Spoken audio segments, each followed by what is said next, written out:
Dando continuidad a la clase, primero hemos visto la historia clínica, después hemos visto lo que es el crecimiento y desarrollo, y hemos dicho que dentro de la historia clínica tenemos que definir lo que es el componente patológico o el control niño sano, ¿no es cierto? Y para hablar de control niño sano hemos dicho que tenemos que continuar con el conocimiento de todo lo que significa crecimiento y desarrollo, porque es su segundo diagnóstico. ¿Y qué es lo que nos garantiza una buena nutrición? La alimentación, ¿verdad? Y dentro de la alimentación vamos a considerar las diferentes edades. Vamos a hablar de la lactancia materna y vamos a hablar de la alimentación complementaria y posteriormente el uso de fórmulas, ¿no es cierto? Entonces, como clase de hoy vamos a manejar lo que es la lactancia materna. Hablamos de una figura que ha sido muy promocionada después del siglo XX porque se ha dado un boom en el momento en que ha reemplazado la lactancia materna por la leche de fórmulas, ¿no es cierto? Entonces, cuando hablamos de lactancia materna, hablamos de una historia.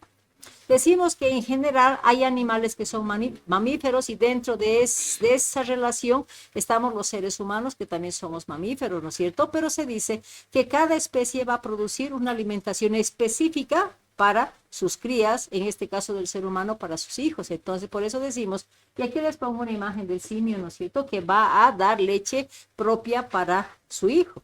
Y cuando hablamos de la mamá, hablamos de que va a producir una leche propia para el ser humano. Por eso hablamos de diferencia de la leche como un fluido vivo específico para el ser humano y los otros mamíferos pues van a producir cantidades y características con componente diferente para cada especie. Y ahí hablamos, ¿no? Decimos que la leche materna, pues de siempre, ¿no es cierto? Estamos hablando desde más de 40.000 años, donde se establece, ¿no es cierto? Se dice la lactancia materna antes era una prioridad. Y dentro de esa prioridad se demostró que era pues realmente el alimento para el ser humano y garantizaba un crecimiento y desarrollo. Pero ahí empiezan las diferencias, ¿no es cierto? O sea, las clases sociales, donde como se estudió y se determinó de que la leche materna era un alimento especialmente para garantizar un buen crecimiento y desarrollo, las clases altas, ¿qué empieza a hacer? Empieza a contratar gente que tenía condición de dar leche materna y utilizaban a las nodrizas para garantizar esa alimentación. Entonces se da ese componente donde estaban las mamás predispuestas para dar la lactancia materna. Pero ¿qué es lo que pasa? Si bien estamos hablando de 40.000 años de que se dio la lactancia materna, tiene que pasar algo para que se introduzcan las fórmulas, ¿no es cierto? Y estamos hablando del siglo XX, donde el boom del momento se determina de que como antes solamente se consideraba leche materna como producción propia del ser humano, de la mamá gestante o de la mamá que tuvo su hijo, ¿qué es lo que pasa en el siglo XX? Empieza y dice, es reemplazada la leche de la mamá por la leche de la vaca, ¿no es cierto? Y ahí vemos que la vaca se adueña de la alimentación de los hijos. Y aquí les pongo una figura donde sí, efectivamente, las leches de fórmulas son aquellas fórmulas que están preparadas, modificadas muchas veces para mejorar la alimentación del niño, pero es leche de vaca, ¿no es cierto? Y ahí consideramos, y es lo que se dice, ¿no?, que la alimentación de la lactante es reemplazada por los sucedáneos. Y a partir de ahí, ¿qué es lo que significa? Libertad para las mujeres, que en su momento era considerado como una dependencia total a los niños. Entonces, ¿qué es lo que determina en ese momento? Se dice que las mamás empiezan a trabajar, empieza a establecerse de que las mamás son libres de dar porque reemplazan, porque ellas que decían, es bueno, ya puedo comprar, ya puedo medir, puedo cuantificar la alimentación de mi hijo sin estar de dependencia exclusiva del seno materno, ¿no es cierto? Entonces ahí dicen que como ya son asalariadas, empieza a desarrollarse un movimiento feminista. Soy libre, en otras palabras, porque se pensaba en ese momento que las fórmulas pues suplían perfectamente la leche de la mamá, ¿no es cierto? Entonces se considera eso porque ellos decían, no, ahora como yo trabajo, puedo alimentar a mi hijo, en otras palabras, ¿no es cierto? Entonces se crea ese momento. ¿Y qué es lo que sale como una consecuencia de esa alimentación? Se dice, ¿no es cierto? En muchos países ya dejan de amamantar porque tienen opción de comprar fórmulas. ¿Qué es lo que se determina? Se empieza a estudiar principalmente en aquellos países donde no se tenía la condición económica, si quieren, donde no se consideraba una preparación adecuada de las leches y se establece un grado de desnutrición en los niños, lo que condicionaba a patologías prevalentes. En otras palabras, la nutrición que impactó muchas veces las fórmulas por una preparación adecuada, por un aporte inadecuado, vamos a decir, condicionó aquí a la desnutrición. Y la desnutrición nos llevó a enfermedades mucho más frecuentes en los niños y condicionó a elevar la mortalidad infantil. Entonces, en base a esta condición de estudios que se demuestra que empezaron a morir muchos niños, un grupo de mujeres en Chicago establecen la famosa Liga de Defensa de la Lactancia Materna, y estamos hablando de 1956, se reúnen ellas y dicen, ¿por qué estamos permitiendo el reemplazo? Y empiezan a promocionar y empiezan a establecer normas en defensa de la leche materna, precisamente por esa condicionante que se vio claramente que las fórmulas no cumplían la función de una leche de una madre, sino más bien tenían la condición de perjudicar al niño porque tenían ciertas condiciones para la preparación de esas leches. Entonces, ahí se establece la Liga de la Leche. ¿Y qué es lo que consideran? A través de esa Liga de la Leche que se establece, empiezan los gobiernos a establecer cierta promoción y protección, vamos a decir, para la leche materna. Y ahí se preocupan las dos organizaciones que siempre están pendientes de los niños, la Organización Mundial de la Salud y UNICEF, donde ellos dicen, hay que establecer unas condiciones para que esos niños tengan opción a tener, si necesitan esa fórmula, tener condiciones saludables, ¿no es cierto? ¿Y qué es lo que hacían antes? Cuando estábamos hablando del boom del momento de creación de leche de fórmula, ¿qué tipo de propaganda hacían, qué tipo de promoción hacían para esa leche? De hecho, suplementaban y decían, es lo mismo que la leche materna. Primer concepto errado, ¿no es cierto? ¿Qué más hacían las industrias? ¿Qué mostraban? ¿Qué figura mostraban al promocionar su leche? Unos bebés hermosos, bien gorditos, ¿no es cierto? Entonces ahí empiezan a utilizar imágenes de los niños mostrando que a través de esa leche de fórmula se iban a crear niños lindos, ¿no es cierto? Entonces ahí empieza, dicen, no, no puede ser eso porque se vio que había más consumo de fórmulas en base a la lactancia materna y empiezan a establecer normativas, ¿no es cierto? Y le dan condiciones. Primero, la primera condición es que no pueden utilizar imágenes de niños, ¿no es cierto? Entonces quitan de la propaganda las fórmulas esa imagen que ellos mostraban. Segundo, ¿qué condicionaban? Establecían de que, ¿qué creen que pasó? Que empezaban a regalar leche como las fórmulas o como las muestras médicas, los visitadores de estas industrias empezaban a dar para que los niños acepten y después continúan con la compra. Entonces se quita dentro de esa opción de que empiecen a promocionar las leches con muestras médicas. Y la tercera opción que mostró esa leche materna es de que empieza a crear políticas, si es que quieren, a nivel de todos los gobiernos para proteger, principalmente estamos hablando de servicios públicos. Y ahí se establece y se determina de que deben acreditar los hospitales públicos que eran responsables de tener maternidades para considerar esta institución como hospital amigo de la madre del niño. ¿Qué significa? Sacan todo lo que es posibilidad de uso de fórmulas y empiezan a establecer los famosos bancos de leche, donde si una mamá no podía dar leche propia, entonces habían los bancos que le permitían condicionar a la alimentación adecuada en base a la leche, ¿no es cierto? Entonces, esto se establece y se hace la declaración de inocente, además, donde dice, si las mamás empezaron a optar fórmulas, ¿qué es lo que dice la declaración de inocente? Dice, hay que darle derecho a la mamá a que tenga condición de dar lactancia materna. Y dentro de la normativa se dice de que esta declaración dice, toda mamá tiene obligación de dar lactancia materna exclusiva. Cuando hablamos de lactancia materna exclusiva, no es que tiene que dar no biberón o no envases que se dan, sino que en muchos casos cuando la mamá, por ejemplo, tiene ciertas condiciones de trabajo, por ejemplo, la mamá podía sacarse leche, podía dejar en la heladera, se dan las condiciones y se hacen los estudios donde demuestran de que la leche materna se podía mantener en la heladera 4 o 5 días. Se podía congelar para tener una permanencia de 10 hasta 15 días. Entonces, con esas condicionantes que determinan, dice, hay que darle solamente leche materna hasta los 6 meses. ¿Sí? Entonces, condiciona eso.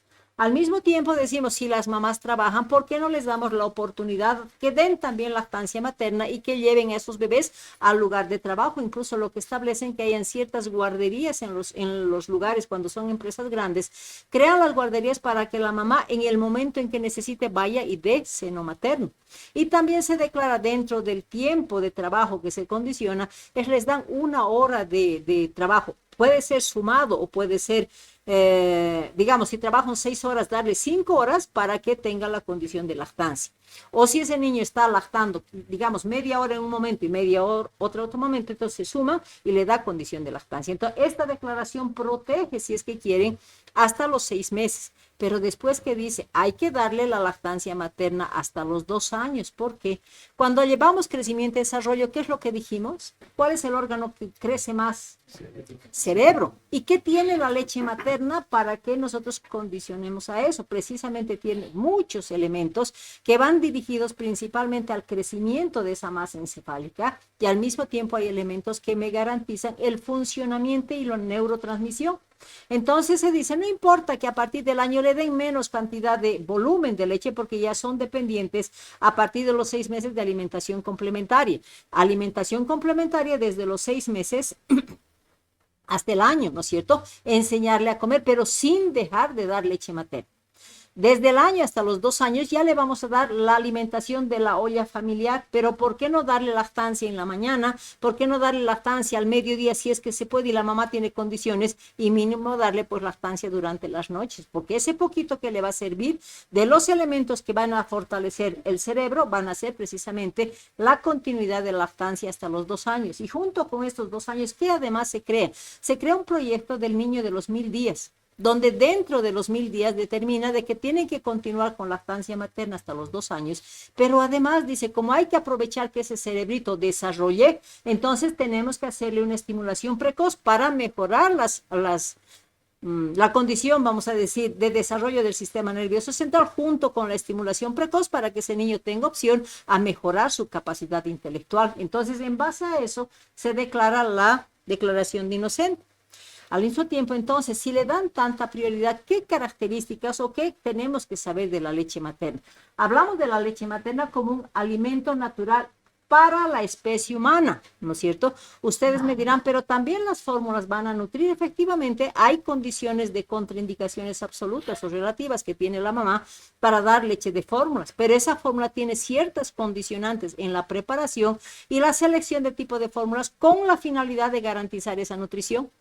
Porque se dice, ¿no? Si la leche de la mamá es un fluido vivo, con componente inmunológico y nutrientes suficientes para garantizar ese crecimiento y desarrollo, si hablamos de las fórmulas, es leche de vaca, ¿no es cierto? Y la leche de vaca es óptima para el ser humano, ¿no? Pero sí se ha preparado industrialmente para que tenga ciertas modificaciones, principalmente en la proteína, y ciertos elementos que me dicen, sí, vamos a modificar y vamos a dar la condición de nutrición, pero nunca la condición inmunológica.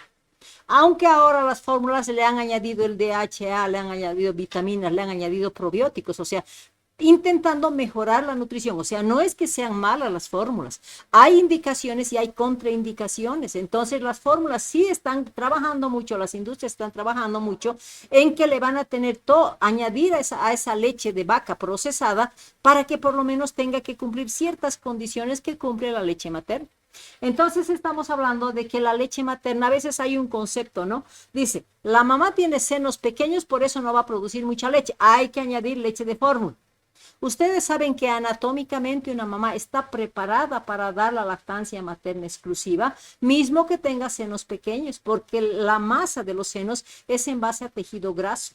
Y la anatomía que me va a garantizar directamente la producción de leche está establecida. Entonces, ese es un pretexto muchas veces, o falta de conocimiento, o simplemente mala voluntad de no dar leche materna. Decimos que me va a garantizar un buen crecimiento y desarrollo. Entonces, ahí me da un mensaje, nos dice, cada mamá tiene posibilidad de amamantar a su hijo. O sea, anatómicamente y hormonalmente y producción láctea la tiene. Va a depender de la voluntad, del conocimiento y las ganas de dar lactancia materna. La mamá decide, ¿no es cierto? Cuando hablamos del bebé, dice, todos los niños, cada niño viene listo a amamantar. Como él no sabe diferenciar si es fórmula o es leche materna, entonces, ¿quién es la persona consciente que va a decidir eso? Nuevamente hablamos de la mamá. Entonces, es posibilidad, querer de la mamá y el niño listo para recibir, porque no se olviden que el reflejo de mayor desarrollo en el niño es el búsqueda y succión.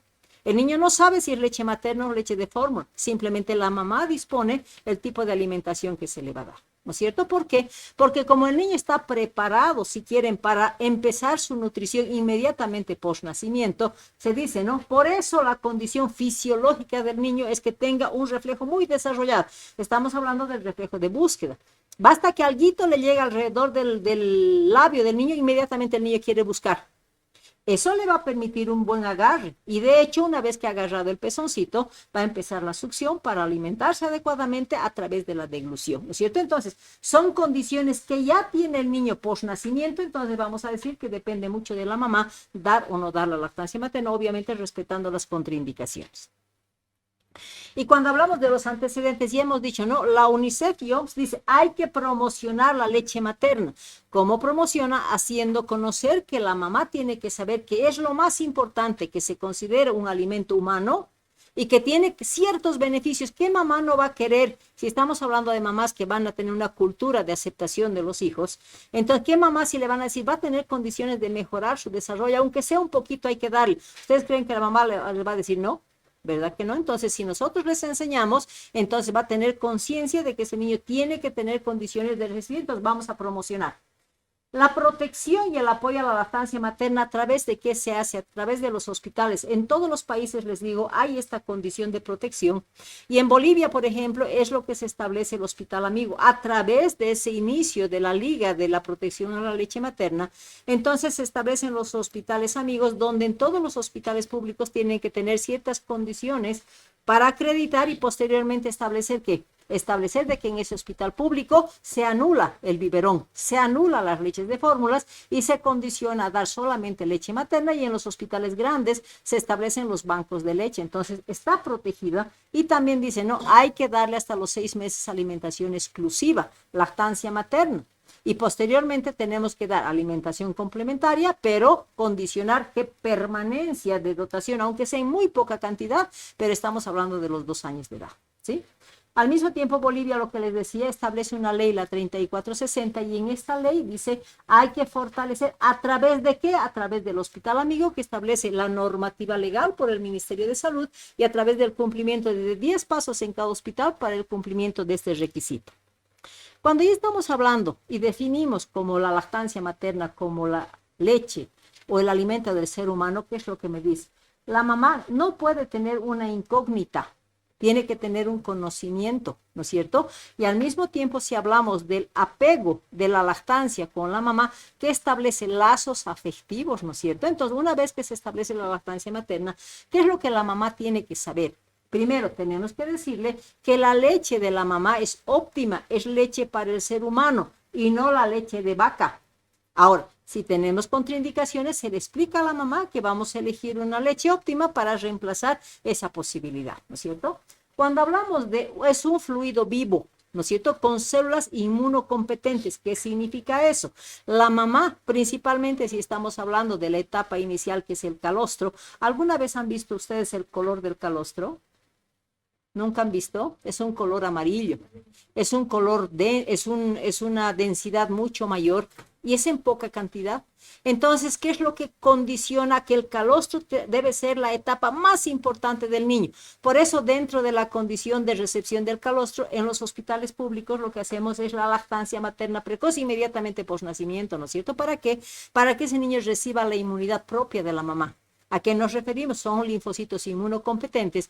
No nos olvidemos que el niño nace sin colonización intestinal, ¿no es cierto? Entonces, ¿qué es lo que hace? La mamá, al darle lactancia materna, le está pasando celularidad viva, que si hay por cualquier condición de contaminación ingresa una bacteria, esa célula va a ir directamente a bloquear esa multiplicación celular. Estamos hablando de inmunoglobulinas, que también van a ir colonizando el intestino, ¿no es cierto? Entonces, ¿qué hay que decirle a la mamá? Que la mamá, las defensas que ella tiene, le está pasando a ese niño para que aprenda a defenderse. Por eso hablamos de defensa de protección inmunológica. Otra cosa que es importante, ¿cuál es el problema de muchos niños que reciben fórmula principalmente? La distensión abdominal. el llanto continuo, no puede dormir porque se le hincha la barriguita. ¿Por qué? Porque muchas veces, como hemos dicho que la fórmula, aunque se ha añadido, como les digo, hay diversidad de fórmulas, la próxima clase vamos a hablar de todas las fórmulas que existen. Entonces, ¿qué es lo que pasa? Como es leche de vaca y la proteína de la vaca es procesada, ¿qué es lo que pasa con la leche materna? La condición de la leche materna es diferente, lo que le va a permitir una buena digestión y vamos a disminuir los cólicos. Y esto se va a ver en la fácil digestión fácilmente. Si ustedes van a ver, saben que el recién nacido va a nacer con un esófago inmaduro y que la condición de ese niño por esa inmadurez va a tener la opción a regurgitar muy frecuentemente. Y ustedes van a ver la regurgitación, si es leche materna, va a ser como una gelatinita, como un color blanco, obviamente, pero de floculación suave. Y si vamos a ver la regurgitación de un niño con fórmula, que vamos a ver como si fuera quesitos que estuviera eliminando, entonces eso me está indicando la digestibilidad. Cuando hablamos del crecimiento, si determinamos de que la leche materna tiene todos los nutrientes para no solamente la inmunidad, sino los nutrientes que le van a garantizar un buen crecimiento y desarrollo, entonces ahí la mamá tiene que saber y finalmente a qué está dirigido fuera de lo que es aporte de nutrientes con la leche materna a mejorar el desarrollo del cerebro, lograr el funcionamiento, mejorar la neurotransmisión. Entonces la condicionante que va a tener ese niño con leche materna y obviamente asociada a una estimulación precoz también que se va a hacer, va a tener opción a tener mejor coeficiente intelectual por esas condiciones que la leche materna le está dando para el desarrollo del cerebro. Y finalmente decimos, si está succionando, ¿será fácil succionar del seno materno? ¿Cuánto tiempo dura la succión del seno materno para tener una lactancia adecuada? ¿Cuánto tiempo creen que el niño tiene que succionar para satisfacer su necesidad de su succión de la leche? Hasta 20 minutos, 10 de un seno, 10 del otro seno, ¿no es cierto? Entonces tenemos un tiempo. Pero mientras está succionando, tiene que hacer fuerza. Y esa fuerza va a condicionar a que haya desarrollo de los músculos faciales, para que haya desarrollo de los maxilares. Entonces hablamos de un desarrollo proporcional en lo que significa el desarrollo dentomaxilar y facial. A diferencia del biberón, ¿qué es lo que hace en el biberón? ¿En cuánto tiempo lacta y vacía ese biberón? En menos de 5 minutos. Listo, ya terminó, ¿no es cierto? Entonces, ninguna fuerza. Por eso, si es que condicionamos como leche materna este tipo de desarrollo y estamos hablando de la fórmula, ¿qué es lo que va a pasar con ese niño de fórmula? El niño es mucho más inteligente que los adultos. Como el hecho de lactar le significa trabajo, le significa esfuerzo y le significa tiempo, y con el biberón no, ¿qué es lo que va a preferir cuando empezamos a combinar seno materno y lactancia? Va a preferir el biberón y va a empezar a dejar la lactancia materna por la facilidad que le significa al propio niño. Entonces no podemos permitir que sea reemplazado esto por esta vaquita que se está reemplazando, ¿no es cierto? Bueno. Y ahí hablamos, y las mamás le dicen, ¿y cuánto le tengo que dar de leche, no es cierto? Pregunta a la mamá. De hecho, la técnica de lactancia materna está determinada que si bien se maneja el tiempo hasta 20 minutos, pero es el niño el que define el tiempo, dependiendo obviamente de su capacidad gástrica. Hemos dicho que al inicio va a ser una cámara gástrica así chiquitita, aquí les pongo. El primer día de vida tiene el tamaño de una cereza. ¿Y qué contenido va a tener? Aproximadamente de 5 o 10 ml. Por eso, el calostro es una leche que es muy concentrada y en poca cantidad, precisamente para suplir la necesidad de ese bebé al nacimiento. Cuando ya tiene 3 días, ya va aumentando. Tiene el tamaño de una nuez y estamos hablando ya de 25 a 30 ml. ¿Cuánto de capacidad en ml tiene una onza de leche? 30 ml. Entonces, imagínense, a los 3 días, ese niño ya tiene opción de tomar una oncita de leche. A medida que va desarrollando, con los 7 días ya aparece una ciruelita, ya está tomando 1,5 onzas. Y cuando ese niño ya tiene un mes, va a tener capacidad de un huevo grande, ¿no es cierto? Pero va a tener la posibilidad de ingerir 2 onzas. Entonces, si la mamá nos pregunta, ¿y cuánto tengo que darle de leche? Se respeta tiempos de lactancia materna. Si está con lactancia materna exclusiva, lo único que decimos tiene que ser a demanda entre 2 a 3 horas. ¿Por qué decimos eso? Porque el seno materno tiene capacidad de producir la cantidad que ese niño va a necesitar. Pero si estamos midiendo, vamos a suponer que la mamá trabaja, se extrae la lechecita y lo deja en la heladera, eso debemos recordar que no se puede hacer hervir la leche materna porque pierde sus cualidades nutricionales, si es que quieren, lo que hacemos es calentar en baño María, en una agüita caliente, lo ponemos hasta que entibie, ¿no es cierto? Por eso es lo que nos recomienda. Y cuando ese niño tiene más de un mes, la mamá nos va a preguntar, ¿y cuánto tengo que darle? Entonces va a depender obviamente de la capacidad del niño, porque decimos, no, siempre relacionamos, si tiene un mes va a tomar hasta 2 onzas, si tiene 2 meses va a tomar hasta 3 onzas, 4 meses, 5 onzas. ¿Cuánto de onzas tiene el biberón grande? 7 a 8, ¿no es cierto? Depende. Entonces, imagínense, un niño de 6 meses ya tiene opción a tomar un biberón lleno, ¿no es cierto? Entonces, siempre la recomendación que se da es incrementamos un mes al mes de edad que tiene el niño. Entonces, con eso vamos a lograr satisfacer la necesidad. Hemos dicho, ¿no? Si estamos determinando todas esas cualidades y que la mamá depende de ella para dar, entonces no podemos determinar, es solamente falta de conocimiento o falta de voluntad, vamos a decir, porque el pretexto continuo es yo tengo senos pequeños, o sea, no puedo, ¿no es cierto? Entonces, si estamos hablando de la anatomía de los senos, decimos, ¿no? La mamá puede tener un pezoncito, este pezón tiene músculos lisos que al succionar el bebé se va a dar la condición de un buen agarre. Anatómicamente, ¿qué podemos tener cuando hay alteración del pezón? Tenemos los pezones planos, tenemos los pezones invertidos, ¿no es cierto? Eso no es un obstáculo para que el niño vaya a lactar, porque la industria pues es una maravilla, ¿no es cierto? Empiezan a crear pezones de silicone en diferentes tamaños, dependiendo de la edad del bebé. Entonces van a establecerse esos pezones que son muy blanditos y muy suavecitos, donde la mamá va a adherir ese pezón de silicone a la areola y el niño va a tener condición de sacar perfectamente la leche, ¿no es cierto?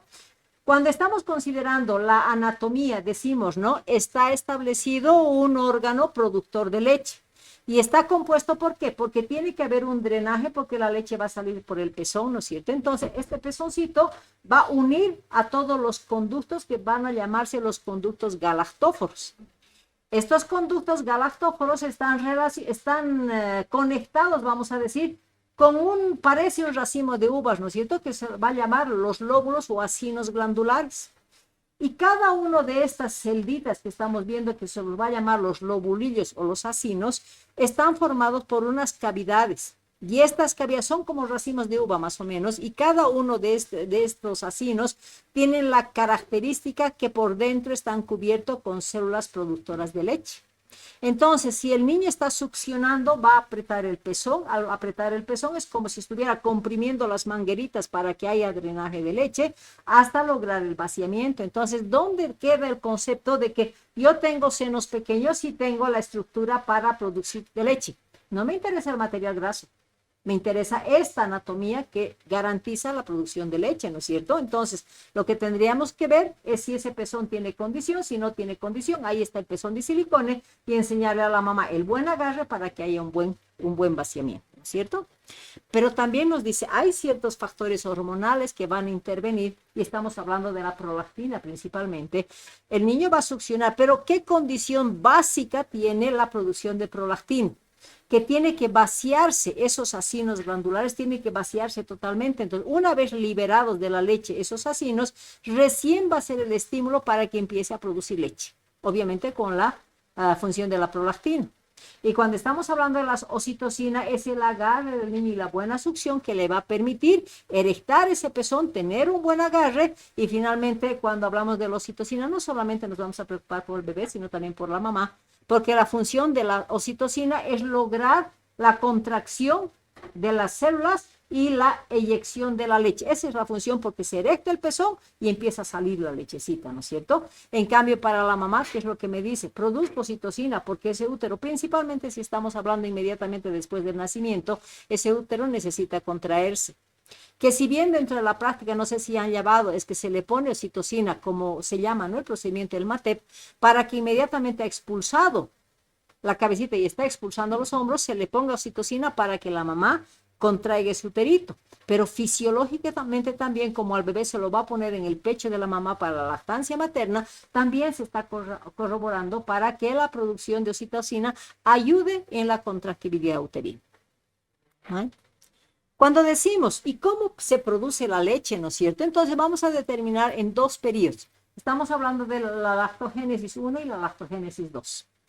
La lactogénesis 1, ¿qué significa? Le está exigiendo a esa glándula mamaria que se prepare durante el último periodo de la gestación para que empiece a producir la proteína de la leche. Entonces, esto está actuando durante el embarazo para que ya se esté preparando para la producción de leche. Y cuando estamos hablando de la lactogénesis 2, ¿qué me dice? Es el estímulo que se va a dar para que empiece a producir cantidad suficiente en las diferentes edades y en las diferentes etapas, vamos a decir, de la leche materna, para que garantice una producción adecuada y al mismo tiempo garantice un buen crecimiento y desarrollo. Entonces, son dos etapas que están bien marcadas. Cuando ya consideramos la galactopoiesis, ¿qué me dice la lactación o galactopoiesis? Dice, es la obligación de esa glándula mamaria de producir en cantidades suficientes la leche para garantizar y satisfacer las necesidades de ese niño, ¿no es cierto? ¿Y en base a qué? ¿En base a qué se determina esa secreción? Hemos dicho que en base a la prolactina, pero la exigencia de la prolactina, ¿qué es? La remoción de la secreción láctea. Entonces, hay producción de prolactina, pero la base para que se produzca la leche siempre va a ser vaciamiento de acinos glandulares, lo que llaman la remoción, o sea, quitar la leche, lo que ha producido, para que nuevamente se le dé la opción a esos acinos glandulares para que empiece la producción. Entonces, son las diferentes etapas que se van a considerar. Y cuando hablamos de la leche materna, ¿será que es una sola desde que nace el niño hasta que tiene 2 años? No, ¿no es cierto? Entonces va a marcar esa diferencia en base a la necesidad, en base a la capacidad gástrica, inclusive en volumen, la diferencia de las 3 etapas que va a tener la producción de la leche materna. Estamos hablando del calostro, les hablaba, ¿no es cierto? Es un color amarillo, ¿no es cierto? Es en poca cantidad. Y el tiempo de producción, lo máximo van a ser generalmente hasta 72 horas, puede prolongarse un poquito más hasta el cuarto día, ¿ya? Calostro, tercera, cuarto día. Una vez que ha empezado a dejar el calostro, que es poca cantidad, ¿qué es lo que pasa con esa glándula mamaria? Empieza a entrar en la etapa de transición y ese va a ser el momento en que la mamá va a decir, recién estoy produciendo leche, porque la mamá no sabe que la producción de calostro los primeros días posparto va a ser poquita. Ella misma se va bajando y dice, no tengo leche, quiero fórmula, ¿no es cierto? Entonces hay que explicarle que el tamaño de ese estomaguito es de 5 a 10 ml y eso va a ir condicionando a que lo poquito que está produciendo la mamá va a ser suficiente para cubrir las necesidades de ese niño. Pero cuando ya estamos hablando de la leche de transición, ahí dice, no, la mamá, recién estoy produciendo leche. Es una leche más blanquecina, muchas veces tiene un color azulado, donde vamos a aumentar hasta 600 ml. Vamos a considerar a partir del 5.º día hasta los 10 días post nacimiento.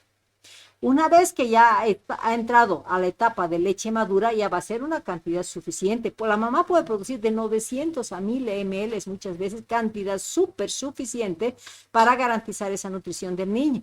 Pero aquí les pongo, no es un color ya diferente, pero está cargado de todos los nutrientes. Hablamos de proteína, grasa, lactosa, para que ese niño, con lo que toma, sea suficiente para cumplir sus necesidades nutricionales. Entonces, este ciclo, ¿y hasta cuánto dura? Si hasta los 10 días va a producir los primeros 3 a 4 días calostro, hasta los 10 días leche de transición, después hasta los 2 años va a tener condiciones de producir una leche madura, ¿sí? Si hablamos de las diferencias, hemos dicho que el calostro no tiene un color amarillo. ¿Por qué será que tiene ese color amarillo? Tiene una sustancia que se llama beta-caroteno. Entonces el caroteno es color amarillo, ¿verdad? Entonces por esa condición es que se va a llamar la leche, es color amarillo y va a tener una composición que es el beta-caroteno, que es lo que le va a dar color amarillo, ¿sí? Hemos dicho que tenemos que darle 7, 8, 10 mamadas al día, ¿no es cierto? El tiempo de duración va a ser 3 a 4 días, pero estamos hablando de cantidad de producción, vaciamiento de seno, producción de leche. Entonces, lo máximo que va a producir de 7 a 20 ml nada más. Entonces, esa poquita cantidad va a ser suficiente.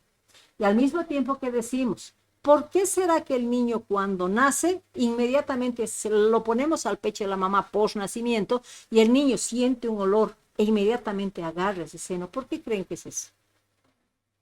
No nos olvidemos que el niño, el parto, aunque se dice que es un parto fisiológico, ¿no es cierto? O sea, todo es tranquilo. ¿Ustedes creen de un bienestar fetal total que estaba en el útero materno, con un líquido que está nadando, se está moviendo feliz el niño, porque no hay nada que lo incomode a ese niño, ¿no es cierto? Empieza la dinámica uterina. ¿Y qué está haciendo? lo está empezando a estresar el niño, algo está pasando de mi bienestar, ¿no es cierto? Ese es el comportamiento del niño.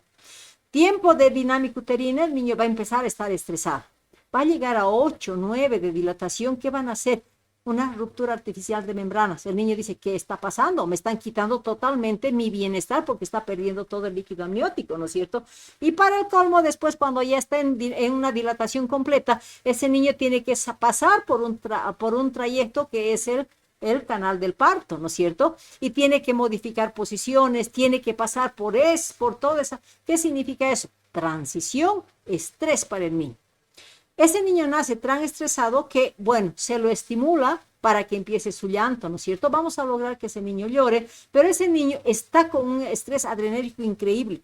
¿Qué es lo que se hace? Se lo pone al bebé en el vientre materno, lo que se llama el apego precoz. ¿Para qué? Para que se tranquilice un poquito, pues, de ese estrés que le ha significado salir por ese canal del parto, ¿verdad? Y después, ¿qué se hace? Una vez que se ha hecho la ligadura tardía de cordón del pecho, se lo protege de la hipotermia, se le pone un campito precalentado, se le pone una gorrita precalentada para llevarlo al pecho de la mamá, ¿no es cierto? La recomendación que se da es que cuando le vayan a secar, no le sequen las manitos, porque el niño lo que hace es esto, y pone la manito al seno de la mamá. Entonces él empieza a percibir el olor del líquido amniótico, ¿no es cierto? Y por coincidencia, el sabor del calostro está relacionado con el líquido amniótico. Entonces el niño, una vez que lo estamos poniendo al seno materno, ¿qué es lo que condiciona? Empieza a succionar y recuerda lo que pasaba en su vida intrauterina.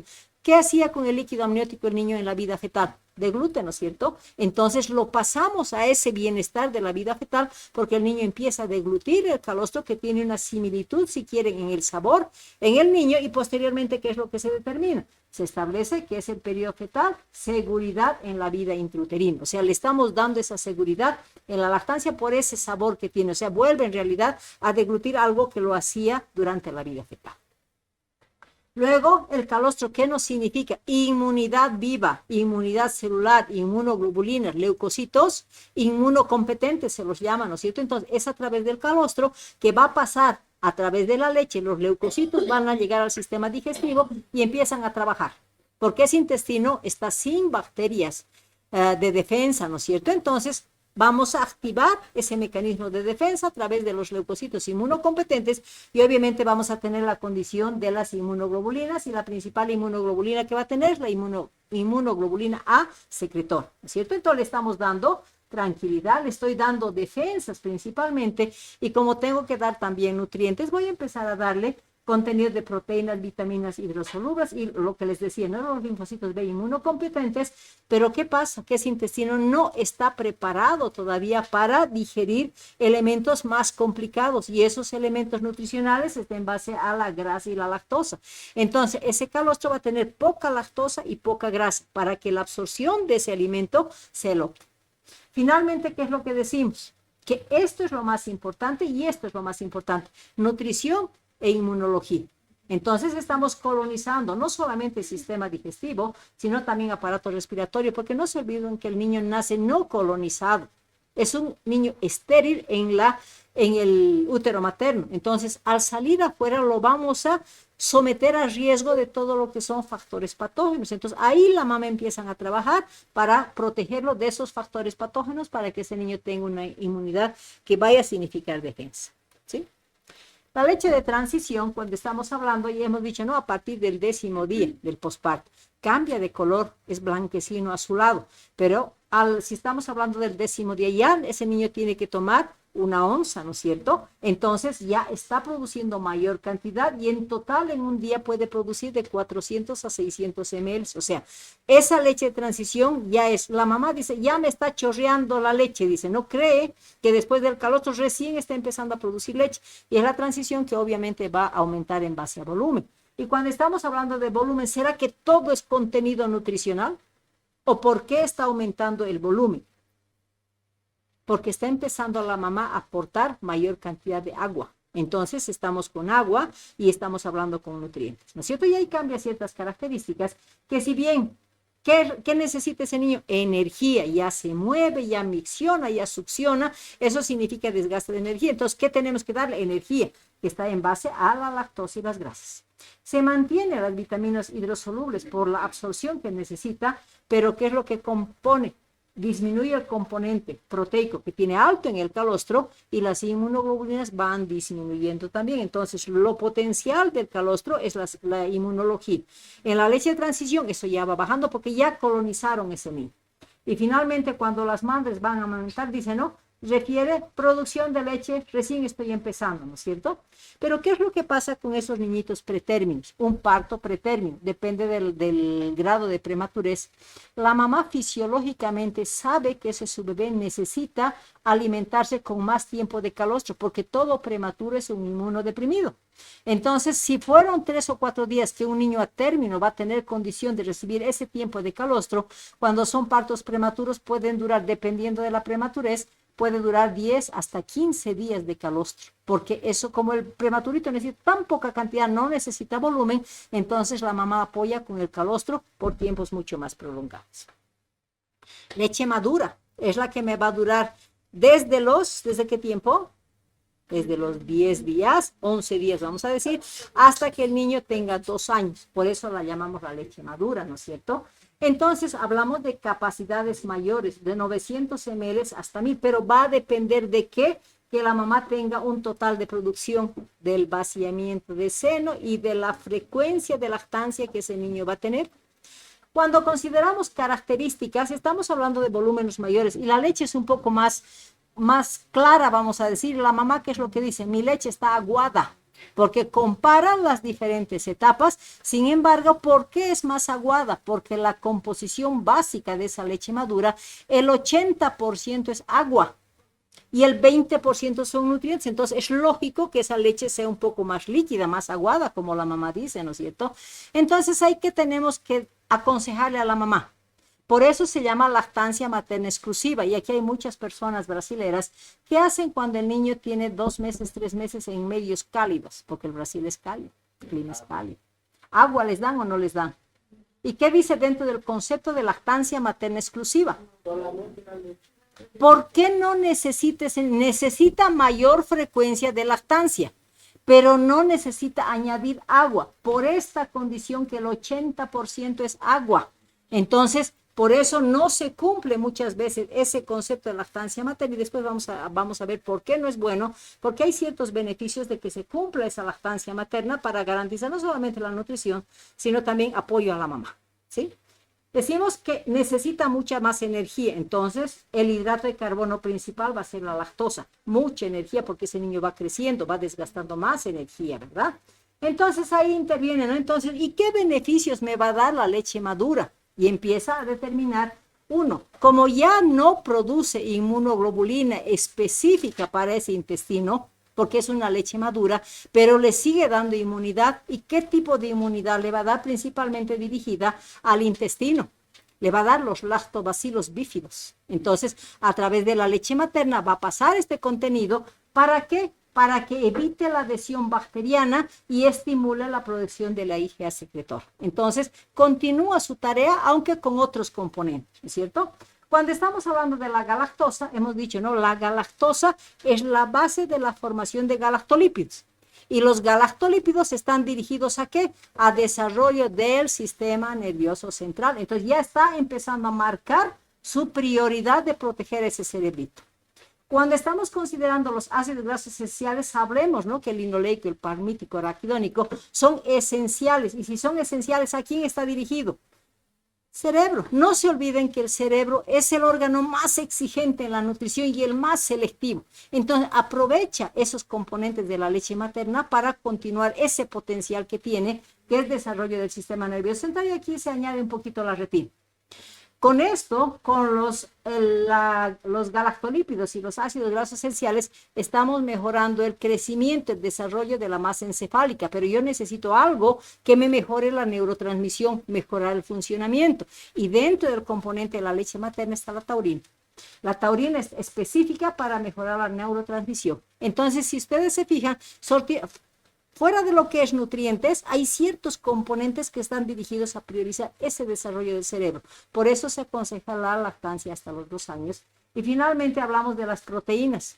tenemos diversidad de proteínas y la leche materna se caracteriza porque va a dar un 30% de caseína. Ustedes saben que la caseína es lo más de más difícil digestión, lo que va a producir exceso de gases, lo que va a producir cólicos, lo que tiene las leches de fórmula, 70% de caseína, la leche de vaca, ¿no es cierto? Entonces, la leche de la mamá solamente tiene un 30%, pero además, fuera de esa característica de caseína, no es caseína pura, es una beta-caseína. Y al ser una beta-caseína, nos va a decir, es de fácil digestión y vaciamiento gástrico, ¿no es cierto? Y al mismo tiempo estamos hablando de otro componente que importante, que es la lactoalbúmina, que va a tener 70%. Entonces, si estamos hablando de proteínas, la mayor concentración va a ser en base a lactoalbúmina. Lo que ocurre con las fórmulas es a la inversa. Más caseína y menos lactoalbúmina. Bueno, entonces, estamos preparados para decir cómo se debe dar lactancia materna. Tenemos el conocimiento de lo que es la composición y todo ello. Entonces, para dar una consejería y convencer, vamos a decir, a una mamá lo importante que es la leche materna, tenemos que saber cómo se produce, ¿no es cierto? Y hemos dicho, cuando estamos hablando de producción, tenemos que vigilar durante el control prenatal si esa mamá tiene un pezón adecuado. Antes, ¿qué es lo que se hacía? Se hacía y se friccionaba el pezón. Actualmente no se puede utilizar esa práctica porque hemos dicho, ¿no? Que si es que fricciono va a producir oxitocina y me puede llevar a amenazas de partos prematuros, ¿no es cierto? Entonces ya no se maneja esa técnica de estimulación del pezón, pero ya la tecnología nos ha dado la solución. Entonces, si vamos a ver una mamá que tiene un pezón plano, que voy a verificar durante el control prenatal, o tiene un pezón invertido, ya tengo que preparar a la mamá y decirle, cuando usted tenga, señora, por el problema del pezón, necesita comprarse y darle recetita de un pezón de silicona, ¿no es cierto? O sea, hay que prepararla durante el control prenatal, pero hay que verificar este pezón. ¿Por qué? Porque el pezón le va a permitir a ese bebé agarrar, erectar y succionar, ¿no es cierto? Entonces manejamos eso. Hablamos de la areola, ¿no es cierto? La areola es hiperpigmentada y tiene unos pequeños corpúsculos. ¿Qué se llaman esos corpúsculos y para qué sirven? Son las glándulas o corpúsculos de Montgomery, ¿no es cierto? ¿Para qué sirven?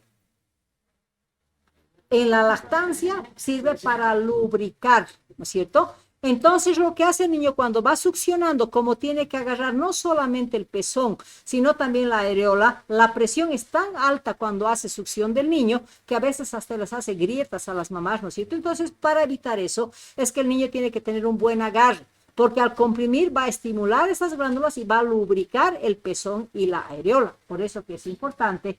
Y cuando hablamos de la composición, esto ya hemos hablado un poquito, que vamos a tener conductos galactópodos que le va a permitir el drenaje de la leche. Vamos a tener los lóbulos o acinos glandulares, que va a ser la acumulación de los lobulillos o acinos, que van a ser los responsables de estar vacíos y producir leche. Si yo no vacío esos acinos, no voy a producir leche. Y cuando estamos hablando de no solamente el vaciamiento, sino también hablamos de la intervención de las dos hormonas, ¿no? Oxitocina y prolactina.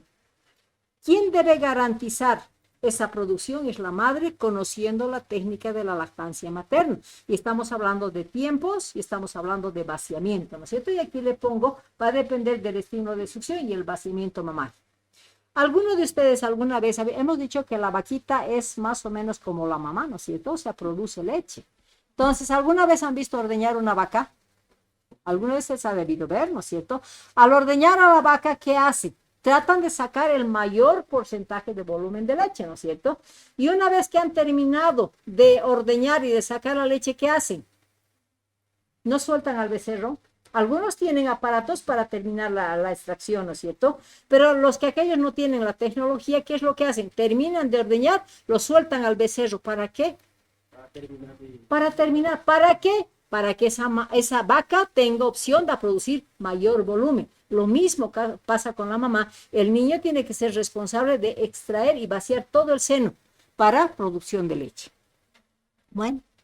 Pero para que tengamos un buen vaciamiento, el niño tiene que agarrar bien, ¿no es cierto? Y cuando estamos hablando de agarre, estamos hablando de técnica de succión y agarre. Si ustedes se fijan, aquí está la lengüita, el pezón tiene que llegar hasta la parte posterior de la lengua. Entonces, el agarre me va a permitir una buena deglución. ¿Por qué nos pondrán como condición que el pezón tiene que llegar por lo menos al tercio medio y tercio posterior de la lengua? ¿Por qué? Porque si es que comprime y solamente agarra la puntita del pezón, la leche se le va a salir por todo lado. Porque el niño tiene un reflejo de extrusión. ¿Qué significa eso? Que hasta los 6 meses ese niño, si le llega la leche a la puntita de la lengua, lo va a botar, no puede deglutir. Por extrusión se llama, ¿no? Y ese reflejo de extrusión está de la parte media de la lengua hacia afuera. Por eso, de la parte media hacia atrás tiene que llegar el pezón para que cuando vacíe esa leche, ese niño tenga que deglutir, ¿no es cierto? Otra condición es que cuando va a succionar, esos labios tienen que estar vertidos. ¿Para qué? Para que los labios compriman los conductos glandulares y logren el vaciamiento, ¿no es cierto? Y cuando estamos hablando ya de consejería a la mamá, tenemos que explicarle lo que es la técnica de lactancia materna.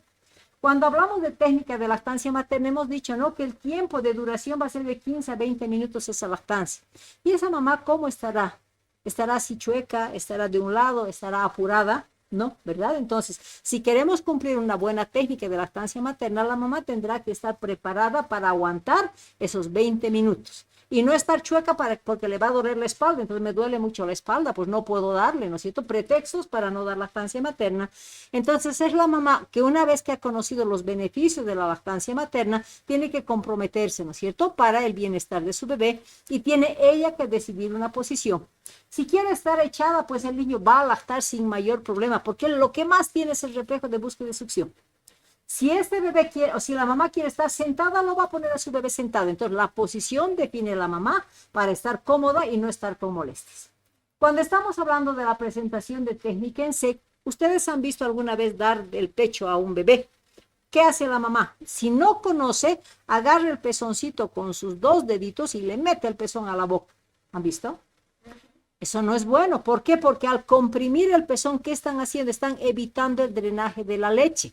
Entonces hablamos de la presentación del seno en forma, es la técnica en C. Entonces la mamá agarra en esta posición el seno y muestra el pezón y la areola al bebé. Después vamos a ver la figura. Entonces la técnica en C es importante. Hablamos de que tiene que ser flexible y a libre demanda. ¿Cada cuánto tiempo ese seno materno se va vaciando? ¿Cada cuánto tiempo el niño necesita alimentarse? 2 a 3 horas. Pero en nuestra cultura, ¿qué es lo que hace? Ustedes van a ver en la consulta, el niño está llorando sin necesidad. Puede ser que allá afuera le haya dado. Llega al consultorio y empieza a llorar, seno. O sea, no hay ese ritmo de flexibilidad. Entonces, ¿qué es lo que hace?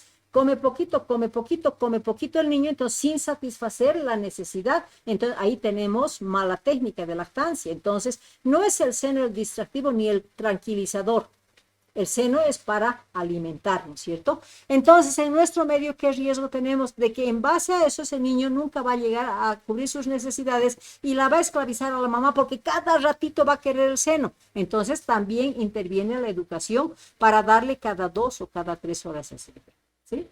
Tiempo hemos dicho 15 a 20 minutos y las mamás tienen que tener la condición de higiene de manos y del seno, ¿no es cierto? Y obviamente la tranquilidad va a hacer que ese niño y esa mamá tengan tranquilidad. Hablamos de posición, aquí estamos hablando algo de que, estamos viendo la areola aquí, no se ve, aquí tampoco se ve. Y aquí estamos hablando de 2 gemelitos que están amamantándose por lactancia materna. ¿Por qué?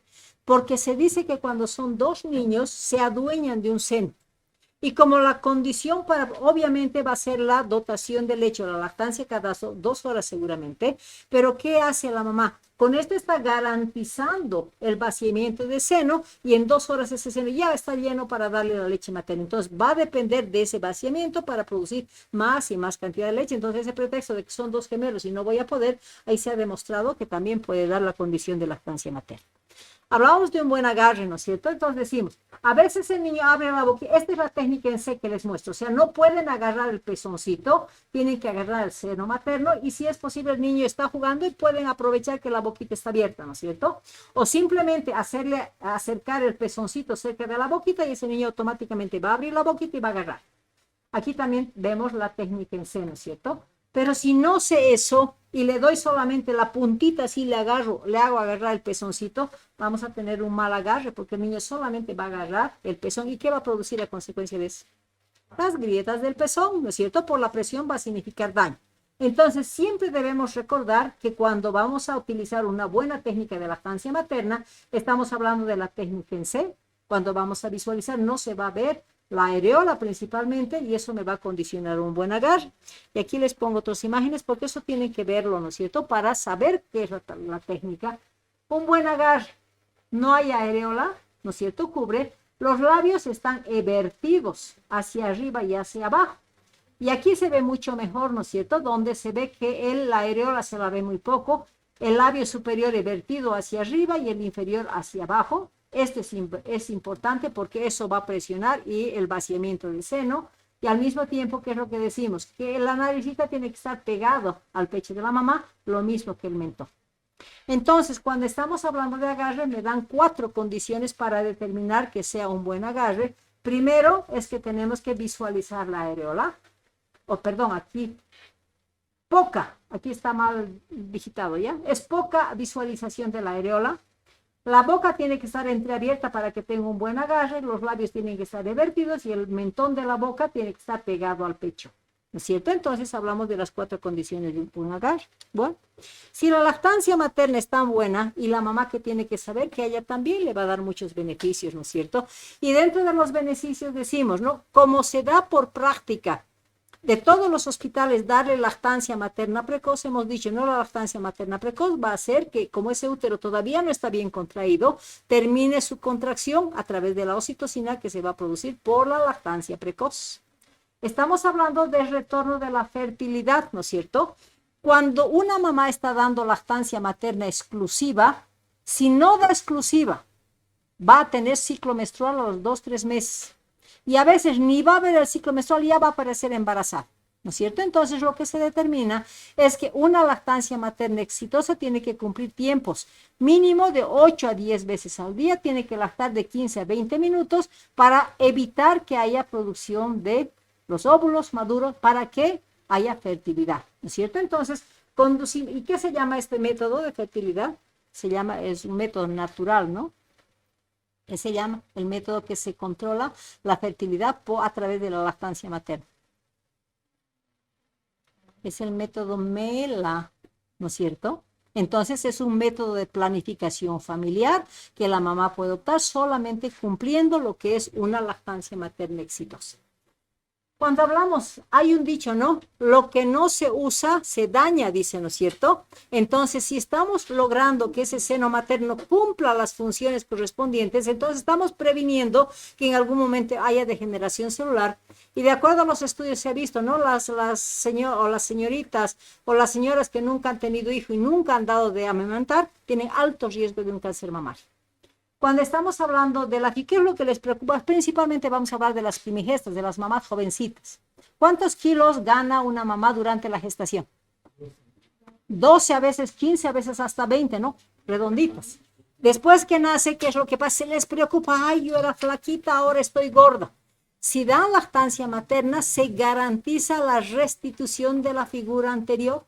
Entonces, si promocionamos es una mamá que ha quedado gordita, pues le va a dar el seno materno y va a lograr ese objetivo. No es que se dice, sino que se logra, ¿no es cierto? Cuando estamos hablando de que la mamá le empieza a dar leche materna, nunca más va a dejar, porque esos lazos afectivos que se establecen entre la mamá y el bebé son grandes.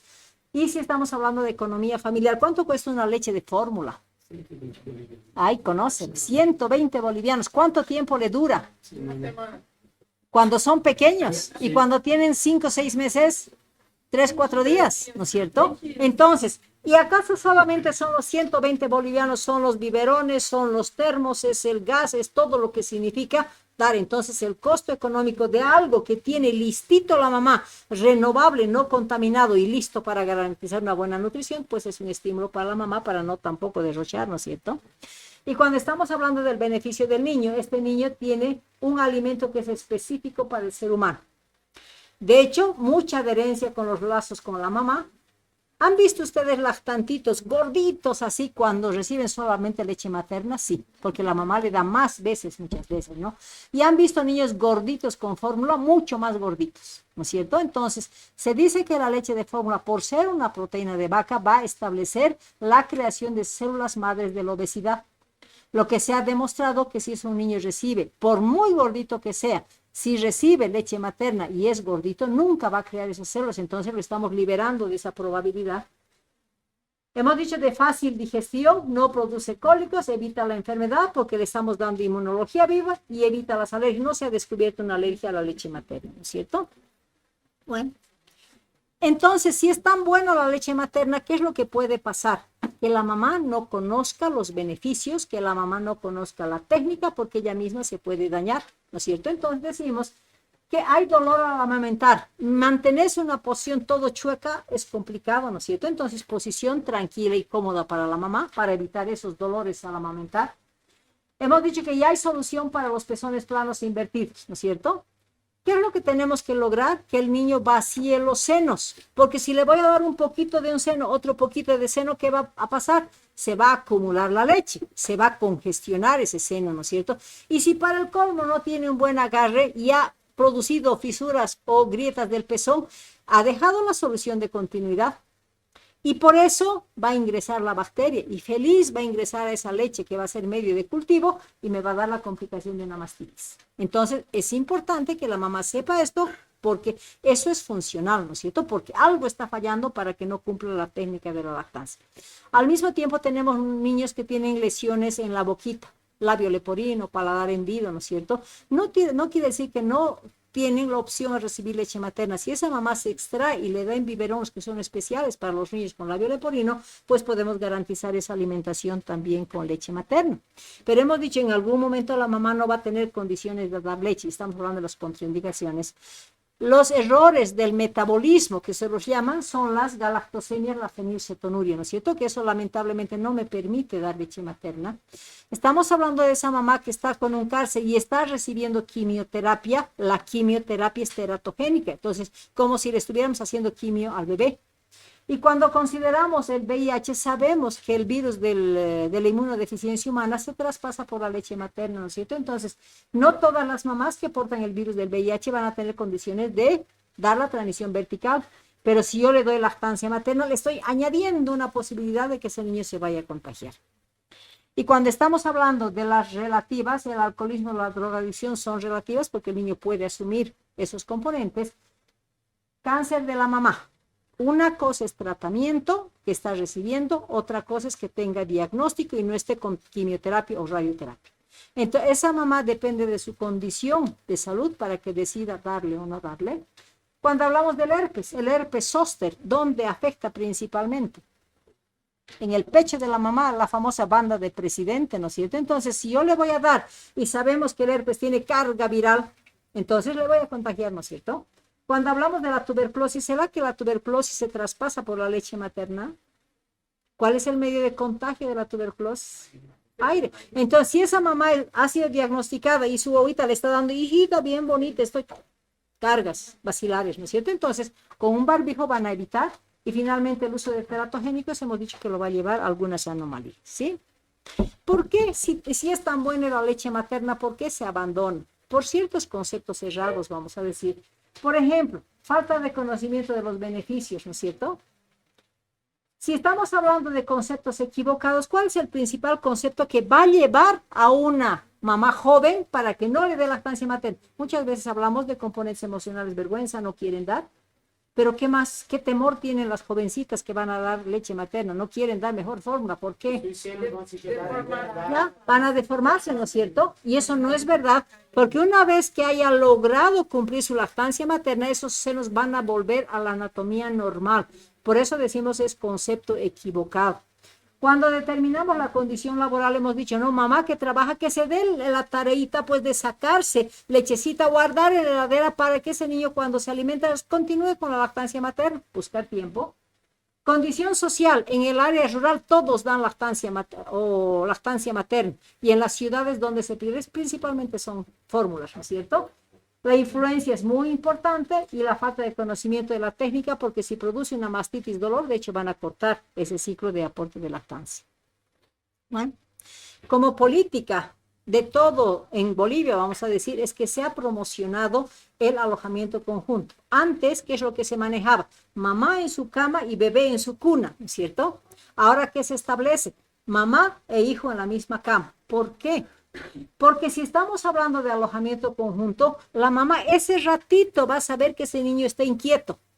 Ese rato va a saber que tiene hambre. Entonces, está dispuesta, porque en el alojamiento conjunto no trabaja, no hace nada la mamá, ¿no es cierto? Está junto con su bebé y son 2 días, 3 días, dependiendo del tipo de parto. Entonces, está al ladito del bebé, entonces va a estar presta para cubrir las necesidades de su bebé, ¿no es cierto? Ese es el beneficio principalmente. Y de hecho, como en las maternidades ya no damos biberón, ya no damos fórmulas, entonces la mamá pues tiene que darle obligadamente un poco lo que se llama lactancia materna. Y ahí decimos, tengo que cumplir la lactancia materna exitosa. Y para hablar de lactancia materna exitosa, ¿qué se dice? Que el servicio de salud tiene obligación de garantizar esa lactancia. Al mismo tiempo, ¿qué condición? No es que una enfermera quiera darle pecho, anda, cómprate mejor tu biberón y yo te lo voy a preparar, ¿no es cierto? Hay casos en que se da. Entonces, todo el personal tiene que estar capacitado en bloquear esa posibilidad para que reciba solamente leche. Estamos hablando de la consejería. Si a una mamá le orientan todo lo que hemos hablado, ¿ustedes creen que una mamá va a decir, no, yo no quiero que mi hijo sea inteligente? ¿Verdad que no? Entonces hay que darle el conocimiento. Y finalmente, si facilitamos el alojamiento conjunto y le enseñamos a la mamá una buena técnica de lactancia, vamos a tener la seguridad que esa mamá le va a dar lactancia materna. Entonces, para eso me garantiza en toda institución pública el Hospital Amigo.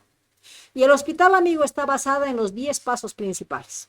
Primero, tiene que tener una política y norma establecida. ¿Quién ha establecido la norma del Hospital Amigo? El Ministerio de Salud. Obliga a todos los hospitales públicos para que cumplan esa norma. Pero ¿acaso solamente tengo que tener una norma escrita, un librito bien bonito, guardadito, sin ojear? No puedo, ¿no es cierto? Entonces, una forma de evaluar que es un Hospital Amigo, todo el personal tiene que saber el cumplimiento de esa norma. Al mismo tiempo, las embarazadas tienen que saber los beneficios de la lactancia materna. Y cuando estamos hablando del momento en el control prenatal e inmediatamente posnacimiento. Una vez que ese niño ha nacido, ¿qué es lo que tenemos que ver? Tenemos que vigilar que ese bebé esté con un buen agarre, que le esté dando y esté con capacidad de buena succión, buena diglución, porque esto me va a decir que la mamá tiene que saber cómo amamantar, ¿sí? Cuando estamos hablando del recién nacido, como no le podemos dar nada, ni agua siquiera, ni mate, antes, ¿cuál era la forma de alimentar al principio? Le daremos un poquito de agua con azúcar, ¿no es cierto? O le daremos matecito de anís, ¿o no? Entonces, actualmente no hay nada de eso. En ninguna maternidad, creo que en ninguna clínica tampoco ya les están dando eso, ¿sí? Entonces, es importante practicar el alojamiento conjunto. Hay que alertar a la mamá que si no le da, le va a perjudicar a su hijo. Más bien hay que decir, lo mejor de la lactancia materna. Hay que alentar a esa mamá, ¿no es cierto? Cuando estamos hablando de biberones, no hay que pedirle nunca, por si acaso te traes un biberón y una latita de leche. Le estamos predisponiendo a la mamá que empiece ya con fórmulas. Y finalmente, cuando esa mamá no sabe o no quiere, todos los hospitales tienen grupos de apoyo. Son 2 o 3 mamás que han tenido éxito en la lactancia materna. Entonces son las maestras, vamos a decir, de aquellas mamás que no han podido dar. Entonces ellas las van a convencer para que continúen con la lactancia materna. Y finalmente hemos dicho, la mamá decide la posición y ahí nos muestran diferentes posiciones. Por el tipo de agarre se dice, está la posición en cuna. Por el tipo de agarre decimos, es una cuna cruzada. Si se fijan, son posiciones diferentes, ¿no es cierto?